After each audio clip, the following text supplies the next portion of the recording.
की देवरानी।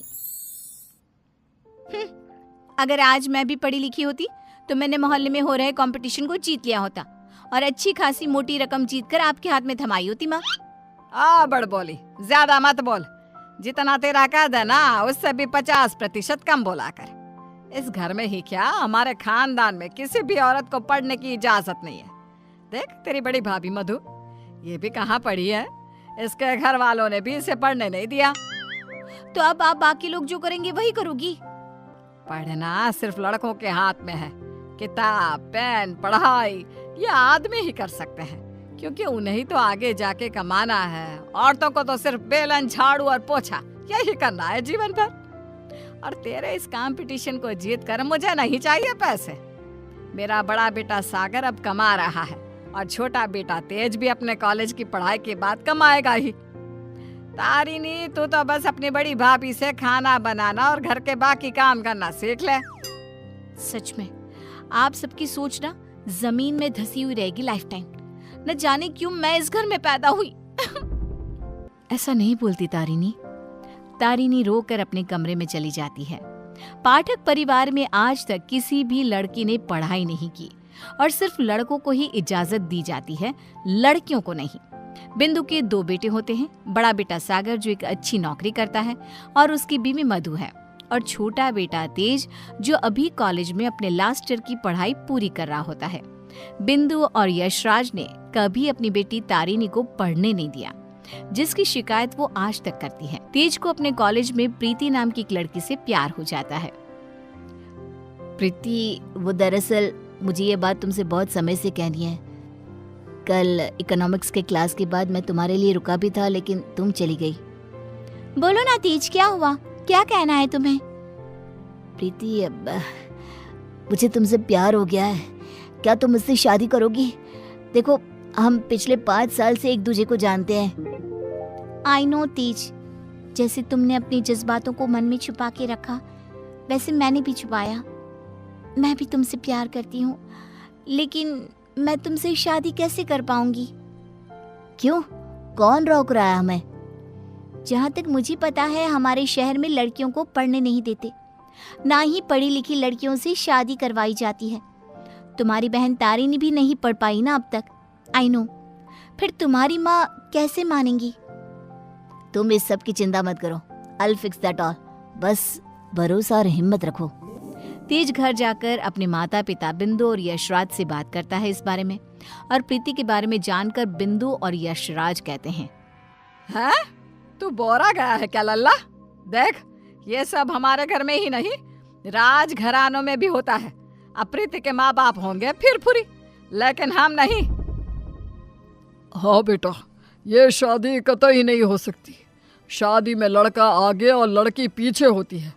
वैसे ही जीवन में भी पत्नी पति से एक कदम पीछे ही होनी चाहिए।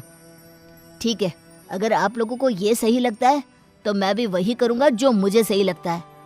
अब आप सब मेरा मरा हुआ मुंह ही देखोगे। गंगाजल तैयार रखिएगा। हाय हाय लल्ला, ये तू क्या बोले जा रहा है? पागल हो गया है क्या? तेज अपनी जिद से पीछे नहीं हटता और वो पूरे 1 महीने तक बिंदु, यशराज और अपने बड़े भाई सागर को मनाने में ही लगा रहता। तब कहीं जाकर कुछ महीनों बाद वो सब राजी होते हैं और कॉलेज की पढ़ाई खत्म होते ही 1 साल बाद तेज और प्रीति की शादी हो जाती है। लेकिन बिंदु, यशराज और सागर अब भी इस शादी से थोड़े से नाखुश ही होते हैं। जब घर के सभी आदमी खाना खाने बैठते हैं तब प्रीति भी उनके साथ खाना खाने के लिए बैठती है। तभी, अरे ओ अकल की अंधी, पागल हो गई है क्या? अरे माना कि तुम एक पढ़ी लिखी लड़की हो, लेकिन इसका मतलब ये तो नहीं ना कि घर के और ससुराल के तौर तरीकों का पालन भी ना किया जाए। खाना पहले घर के आदमी खाते हैं और फिर औरतें खाती हैं, दोनों एक साथ नहीं बैठे, समझ गई? लेकिन मम्मी जी, ऐसा क्यों? मेरा मतलब खाना तो सबका एक ही होता है ना, तो सब अलग अलग बैठकर क्यों खाए? प्रीति, तुम चलो ना रसोई में, चलो, सबके लिए कटोरी में खीर परोसनी है। लेकिन मधु दीदी।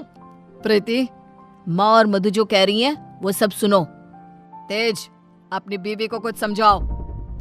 प्रीति, प्रीति गुस्से से उठकर रसोई में चली जाती है और मधु के साथ खीर को कटोरियों में परोसने में लग जाती है।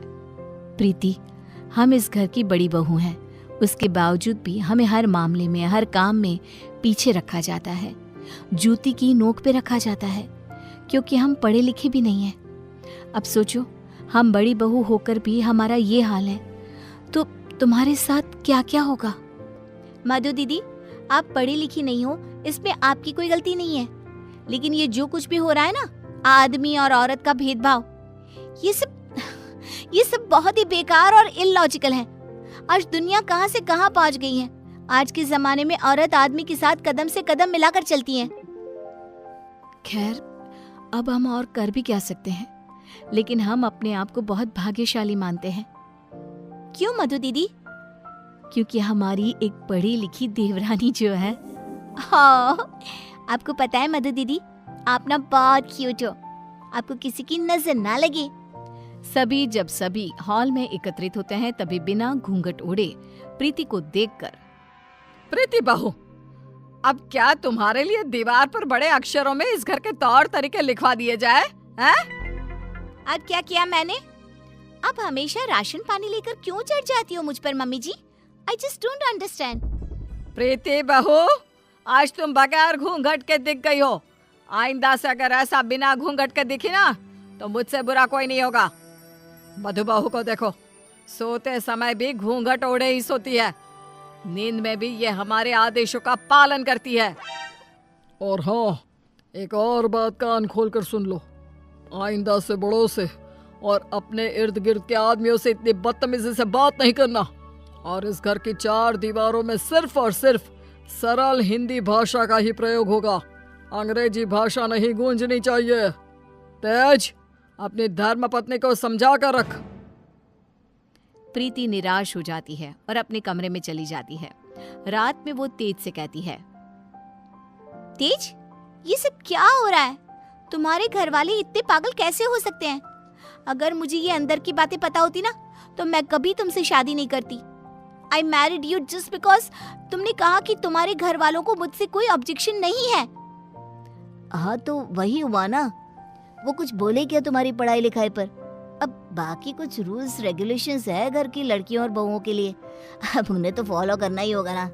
आई नो वो थोड़े बहुत गलत है, लेकिन अब हम और कर भी क्या सकते हैं।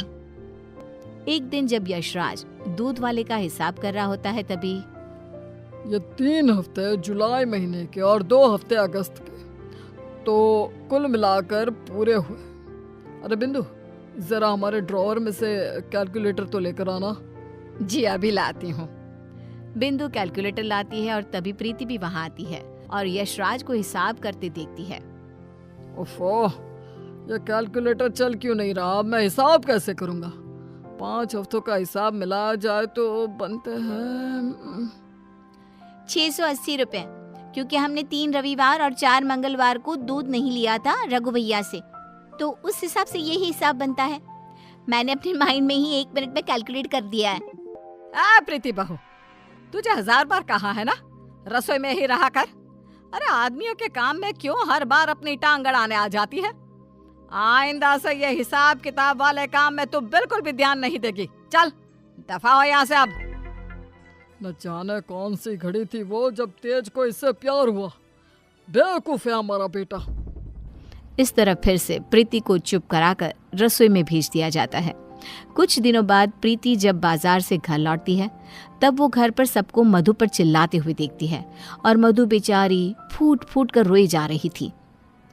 सब तुम्हारी गलती है, तुम्हारी वजह से ही मैं बाप नहीं बन सकता कभी। पता नहीं क्यों आई तुम मेरी जिंदगी में। पनौती हो तुम, पनौती। लेकिन सागर जी, डॉक्टर साहब ने कहा है कि आपके अंदर कुछ मेडिकल इश्यूज है, जिसकी वजह से आप कभी बाप नहीं बन पाएंगे। अब इसमें हमारी क्या गलती है? ओए मधु, ज्यादा ऊंची आवाज से बात मत कर। वही तो। प्रीति से अपना गुस्सा कंट्रोल नहीं किया जाता और वो तुरंत अंदर आकर चिल्लाती है, बस, आप सबको ये क्या हो गया है? जब डॉक्टर ने कहा है कि कमी सागर भैया में है, तो मधु दीदी को क्यों सुनाना? वो क्यों सहे? सारे ताने, सारी डांट, सारी गलती मधु दीदी की कैसे हो गई? मास्टरनी, तो चुप ही रहा कर। वो कहते हैं ना, एक गंदी मछली पूरे तालाब को और बाकी मछलियों को खराब कर देती है। तू ना वैसी ही है। तेरी वजह से ही ये मधु बहू भी उल्टा बोलना सीख गई है। नहीं माँ, ये सरासर गलत है। गलती सागर भाई की है। नहीं, मधु में ही कोई दोष है। हमारे बेटे सागर में कोई दोष हो ही नहीं सकता। ये मनहूस मधु कुंडली मारकर बैठ गई है हमारे सागर के जीवन में। मधु दीदी, ये आपके हाथ पाँव पर निशान कैसे? बोलिए। सागर जी ने हमें बहुत मारा प्रीति, हमें बचाओ इन सब से, ये सब बहुत बुरे हैं। मधु प्रीति के गले से लिपटकर रोए जा रही थी। सागर गुस्से में आकर मधु पर हाथ उठाने जा रहा था कि तभी प्रीति उसके पास जाकर उसका हाथ पकड़कर मोड़ देती है। मेरा हाथ! एक आदमी अगर गुस्से में शैतान बन जाए तो एक औरत क्रोध में काली का रूप धारण कर लेती है। समझ गए सागर भैया? और आप सब, अरे एक बार ध्यान से सोचिए, दिल से सोचिए ना। अगर ऊपर वाले ने आदमी और औरत को साथ में बनाया है तो हम क्यों फर्क करें? क्यों औरतें आदमियों से पीछे रहे? दोनों साथ में कदम से कदम मिलाकर चल सकते हैं ना। साथ में काम करके अपना घर, अपनी गृहस्थी चला सकते हैं ना। गलती सोच की है। अगर सोच बदलोगे तो ही बदलाव आएगा, वरना जमीन में ही धंस के रह जाओगे। उतने में तेज अपने साथ पुलिस अफसर्स को लेकर आता है।